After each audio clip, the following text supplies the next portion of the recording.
Grabe ang sarap. Tara na, kain na tayo. Magpitas muna tayo ng kamatis sa ating bakuran. Magandang umaga mga mahal ko. At ngayon gagawa tayo ng breakfast. Shrimp corn soup. Cream cheese. At milk.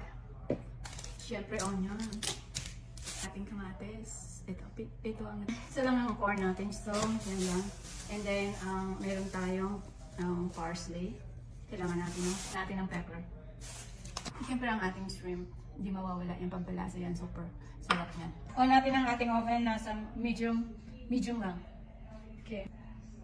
Igigisa lang natin ang ating mga ingredients. Lagyan natin ang ating sibuyas. Kamatis natin. Lagyan natin ang milk.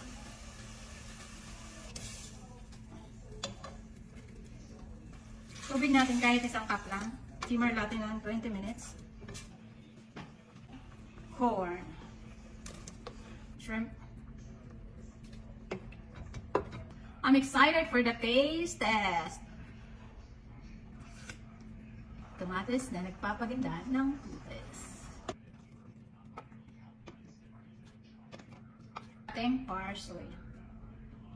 Thank you for watching mga mahal ko. Thank you and see you next video para sa ating susunod na mga recipe para lagi tayong updated.